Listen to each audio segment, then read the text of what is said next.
तो 71st BPSC के 90 days planner में आज है दिन 19, तारीख है 2 जून। जितने भी टेस्ट सीरीज है 71st बीपीएससी प्रीलिम्स के लिए वो फ्री ऑफ कॉस्ट है। ऐप पे जाएंगे। ऐप पे कैसे जाना है?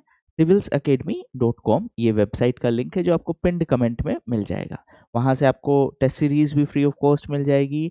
पीडीएफ करंट अफेयर्स के जितने भी हाईलाइटेड पीडीएफ है वो भी फ्री ऑफ कॉस्ट मिल जाएंगे। कल मैंने बिहार का इकोनॉमिक सर्वे है उसका फर्स्ट चैप्टर का भी हाईलाइटेड पीडीएफ है वो पोस्ट कर दिया है। ओके। स्टैटिक पार्ट की अगर हम बात करें तो आपका मॉडर्न हिस्ट्री ऑलमोस्ट खत्म होने वाला है। मॉडर्न हिस्ट्री में आज आपका टारगेट है जुडिशियल और सिविल सर्विसेज रिफॉर्म और जो भी कॉन्स्टिट्यूशनल डेवलपमेंट है, अलग अलग कॉन्स्टिट्यूशनल प्रोविजंस जो हुए हैं ड्यूरिंग ब्रिटिशर्स, वो आपको आज रिवाइज करके एक साइड में खत्म करना है। ठीक है। साइंस की अगर मैं बात करूं तो बायो में आज आपको करना है इंटरनल और external fertilisation, sexual asexual reproduction, human reproduction system, है ना। अब बायो भी ऑलमोस्ट खत्म होने वाला है। तो ये दो सब्जेक्ट है आपके जो एक मेजर पोर्शन रखते हैं प्रीलिम्स में, वो आपका लगभग खत्म होने वाला है। टेस्ट की अगर मैं बात करूं तो आपका अपकमिंग वीकेंड में टेस्ट है। 7 जून को आपका हिस्ट्री का टेस्ट है, जितना भी कवर किया है सब। एक और चीज बता देता हूँ, फर्स्ट टेस्ट जानबूझ की इजी रखा गया था, उससे ओवर कॉन्फिडेंस में नहीं आएंगे। करंट अफेयर्स का टेस्ट है आपको 8 तारीख को है, और टेस्ट जिस जिस दिन है सिर्फ उसी दिन के लिए ओपन होगा, पूरे दिन रहेगा 12 बजे के बाद से। ठीक है। तो ये कुछ इंपॉर्टेंट डिटेल्स हैं। करंट अफेयर्स में अगर मैं बात करूं तो करंट अफेयर्स में आपको फरवरी के इकोनॉमी सेक्शन के करंट अफेयर्स कवर करने हैं। हाईलाइटेड पीडीएफ ऑलरेडी पोस्ट कर चुका हूं। तो उसमें एक तो कॉटन मिशन जो सरकार ने अनाउंस किया है, उसके बाद आपको बीटी कॉटन के बारे में पढ़ना है, जेनेटिक इंजीनियरिंग अप्रेजल कमेटी के बारे में पढ़ना है। ये टॉपिक इंपॉर्टेंट है इसलिए मैंने अलग अलग कैटेगराइज कर दिया है। रिसेंटली सरकार ने 2 जीनोम एडिटेड राइस वेराइटीज है वो भी अनाउंस की थी। ये जीएम वैरायटी नहीं है, तो इसके बीच में एक छोटा सा डिफरेंस है, वो भी ध्यान में रखेंगे कि इसमें फॉरेन एलिमेंट, फॉरेन जीन नहीं है।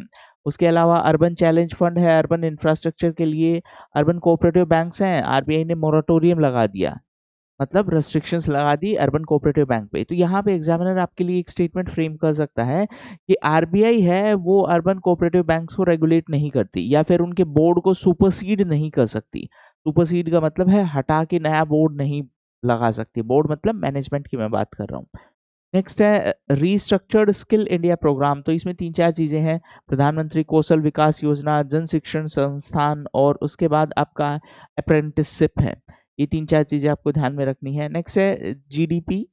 जीडीपी और जीडीकेपी। देखो, जब हम जीडीपी कैलकुलेट करते हैं तो इसमें हम सिर्फ उन चीजों को कैलकुलेट करते हैं जिसका मॉनेटरी वैल्यू है, मतलब जिसको पैसे में क्वांटिफाई कर सकें। अब आर्ग्यूमेंट ये है कि आपने मान लीजिए रिसर्च पेपर पब्लिश किया,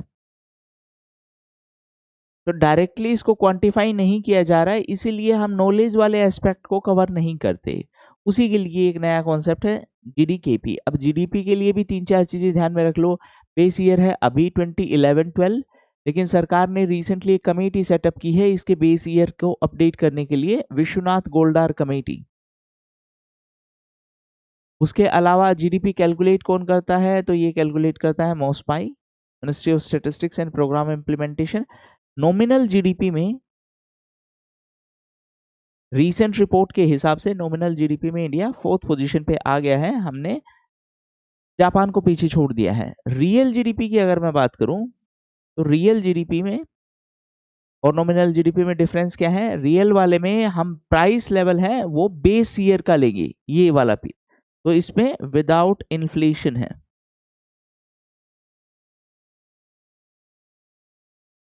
ठीक है। एक और जीडीपी होता है, जीडीपी है purchasing power parity. Purchasing power parity का मतलब है, मान लेते हैं ये 5 पेन मेरे को इंडिया में खरीदने हैं, यही 5 पेन मेरे को यूएस में खरीदने हैं, तो इंडिया में उसका कॉस्ट क्या होगा और यूएस में उसका कॉस्ट क्या होगा, इस चीज को हम कंपेयर करेंगे और उस बेसिस पर जीडीपी एस्टिमेट करेंगे। परचेजिंग पावर पैरिटी के हिसाब से इंडिया है वो 3rd पोजीशन पर है। चाइना सबसे बड़ा इकोनॉमी है in terms of triple P, then US, then India. एक और इंपॉर्टेंट चीज, पर कैपिटा भी एक कॉन्सेप्ट है। GDP per capita, per capita का मतलब है पर पर्सन। सो अगर बिहार इकोनॉमिक सर्वे की अगर मैं बात करूं तो बिहार इकोनॉमिक सर्वे के हिसाब से पर कैपिटा जीएसडीपी, स्टेट का ग्रोस स्टेट डोमेस्टिक प्रोडक्ट है, पर कैपिटा है नॉमिनल लेवल पे 66,000 66,000, रियल पे 36,000। नेशनल एवरेज की अगर मैं बात करूं तो नेशनल एवरेज पे पर कैपिटा है लगभग 1,84,000 और रियल है 1,06,000। ठीक है, तो इजी वे टू रिमेम्बर क्या है कि बिहार का नॉमिनल और रियल दोनों है वो नेशनल वाले से 1/3 है। इसी चीज को आप फिर पॉवर्टी से भी कनेक्ट कर सकते हो कि मल्टी डायमेंशनल पॉवर्टी है बिहार में रफली 34% है, और टू बी स्पेसिफिक 33.76% है, और नेशनल एवरेज है 14.96%। अच्छा, विद इन बिहार भी बहुत सारा डिस्पैरिटी है। जैसे अगर मैं बात करूं पटना की, तो पटना का per capita gross district domestic product है लगभग 1,20,000 है, लगभग याद रखेंगे, और शिवहर का लगभग टोटल ही 20,000 है। तो डिफरेंस बहुत ज़्यादा है। तो ये सारी चीज़ें आपको ध्यान में रखनी है। एक और इम्पोर्टेंट चीज़, इकोनॉमिक सर्वे का फर्स्ट चैप्टर, आज आप फर्स्ट चैप्टर को भी 2 पार्ट में डिवाइड करिए। तो जो फर्स्ट चैप्टर है उसका फर्स्ट पार्ट आज आप कवर कर लीजिए इन करंट अफेयर्स के साथ में। ठीक है, लास्ट है डीआईसीजीसी। डीआईसीजीसी क्या है? Deposit insurance and credit guarantee corporation. आपने बैंक में पैसा जमा करवाया, क्या पता बैंक पैसे लेके भाग गया, तो उस केस में आपके पैसे इंश्योर्ड होते हैं अप टू 5 लाख रुपए। गवर्नमेंट उसको प्लान कर रही है कि उसको और ज़्यादा इंश्योर करें। इसका मतलब क्या है कि बैंक फेल हुआ तो 5 लाख रुपए तक का जो आपका पैसा है वो डीआईसीजीसी देगा। डीआईसीजीसी आरबीआई का एक सब्सिडरी है। डीआईसीजीसी का जो हेडक्वार्टर है वो मुंबई में है। आरबीआई है वो बैंकिंग सेक्टर का रेगुलेटर है। ठीक है, ओके। और आरबीआई गवर्नर है वो एमपीसी। एमपीसी क्या है? Monetary policy committee. RBI governor MPC के चेयरपर्सन है। एमपीसी का काम है इन्फ्लेशन टारगेटिंग। इन्फ्लेशन टारगेटिंग का बेसिक मतलब है इन्फ्लेशन को एक रेंज में रखना। रेंज क्या है? 4 ± 2%। कौन फिक्स करेगा? सरकार फिक्स करेगी। कौन उसको उस रेंज में रखेगा? एमपीसी उसको उस रेंज में रखेगी। एमपीसी में टोटल 6 मेंबर होते हैं, 3 आरबीआई के हैं, 3 हैं वो गवर्नमेंट ऑफ इंडिया अपॉइंट करेगी। कितने साल के लिए? 4 साल के लिए अपॉइंट करेगी, और उनको वापस से रीअपॉइंट नहीं किया जाता है। ठीक है, ये 4-5 चीजें हैं एमपीसी के बारे में ध्यान रखेंगे। एमपीसी का जो रिकमेंडेशन है वो दिया था उर्जित पटेल कमेटी ने। उर्जित पटेल कमेटी ने कहा था कि अब आरबीआई या एमपीसी जो इन्फ्लेशन को टारगेटिंग करेगी वो कौन सी इन्फ्लेशन को? तो वो है सीपीआई कंबाइंड। सीपीआई क्या है? कंज्यूमर प्राइस इन्फ्लेशन है। और पहले कौन सा इन्फ्लेशन हम टारगेट करते थे? पहले हम डब्ल्यूपीआई टारगेट करते थे। डब्ल्यूपीआई क्या है? होलसेल प्राइस इन्फ्लेशन है। अब डब्ल्यूपीआई में सर्विसेज कवर नहीं होती है, ये चीज ध्यान रखेंगे। सीपीआई में सर्विसेज और गुड्स दोनों कवर होते हैं, डब्ल्यूपीआई में सिर्फ गुड्स कवर होते हैं, सर्विसेज कवर नहीं होती। अब सीपीआई में सबसे ज्यादा वेटेज किसका है? फूड एंड बेवरेजेस का। डब्ल्यूपीआई में सबसे ज्यादा वेटेज किसका है? मैन्युफैक्चर्ड आइटम्स का। ये कुछ चीजें आप ध्यान में रखेंगे।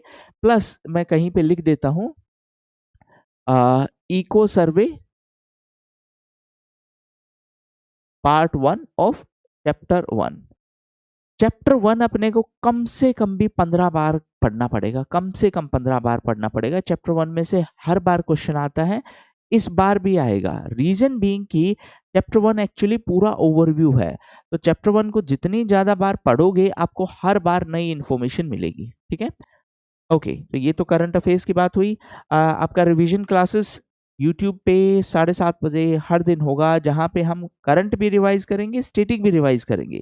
और I can assure you that over a period of time आप ये सारी चीजें इतनी बार रिवाइज कर चुके होंगे कि आपके फिंगर टिप्स पे होंगे सारी चीजें। ठीक है, तो 7:30 बजे यूट्यूब पे करंट और स्टैटिक दोनों रिवाइज करेंगे। और अगर सब सही रहा तो मेरा प्लान ये है कि आपको जो प्रीवियस ईयर क्वेश्चंस हैं वो भी सारे के सारे प्रीवियस ईयर क्वेश्चन है वो कवर करवा दूं। करंट अफेयर्स, पॉलिटी और जो इकोनॉमी वाला सेक्शन है उसके क्वेश्चंस मैं करवाऊंगा। करंट अफेयर्स के प्रीवियस ईयर क्वेश्चन का मतलब है जो 2025 में भी एग्जाम हुए उनकी बात कर रहा हूँ। उसके अलावा मॉडर्न हिस्ट्री और साइंस के क्वेश्चन है वो मनीष सर कवर करवा देंगे। ठीक है, हाँ, ये जो यूट्यूब चैनल है वो है सिविल्स एकेडमी स्टेट पीसीएस। एक और इम्पोर्टेंट चीज, अगर आपको अपने प्रीलिम्स के लिए पूरा इकोनॉमी कवर करना है और पूरा साइंस कवर करना है, पूरा मतलब स्टैटिक पार्ट भी, करंट भी, प्रीवियस क्वेश्चन भी और रिवीजन भी, तो आप हमारी वेबसाइट पे जा सकते हैं। दोनों कोर्स एक नॉमिनल प्राइस पे अवेलेबल है। 499 में आपका पूरा साइंस कवर हो जाएगा, 499 में आपका पूरा इकोनॉमी कवर हो जाएगा। इस इकोनॉमी में मैं बात कर रहा हूँ 4 चीजों की। बिहार का सर्वे जो कि सबसे इंपॉर्टेंट डॉक्यूमेंट है वो पूरा कवर होगा। पूरा मतलब एक एक लाइन हम कवर करेंगे ताकि आपको मेंस के लिए दोबारा से नहीं पढ़ना पड़े। सर्वे है वो आपको पढ़ना पड़ेगा प्रीलिम्स के लिए भी, मेंस के लिए भी और इंटरव्यू के लिए भी। तो उसको एक बार ही पढ़ के अच्छे से खत्म करो। ठीक है। ये सारी चीजें आपको मिलेंगी कहाँ पे? तो जैसे ही आप सिविल्स एकेडमी का ऐप इंस्टॉल करेंगे, वहां पे आपको स्पेसिफिक सेक्शन मिलेगा 71st बीपीएससी कोर्सेज के नाम से। तो जो फ्री डॉक्यूमेंट है वो आपको इस सेक्शन में मिल जाएंगे। ये आपको फ्री मटेरियल वाला एक कैटेगरी मिलेगा, यहाँ पे आपको फ्री डॉक्यूमेंट मिल जाएंगे, यहाँ पे आपको 71st बीपीएससी के लिए फ्री वीडियोस और यहाँ पे 71st BPSC prelims test series मिल जाएगी आपको। ठीक है। इसके अलावा भी अगर आपका कोई भी डाउट हो, please write down in the comment section, मैं उसको एड्रेस करने की कोशिश करूंगा। पढ़ते रहिए बस, अब आपके पास टाइम नहीं है ज्यादा। ठीक है।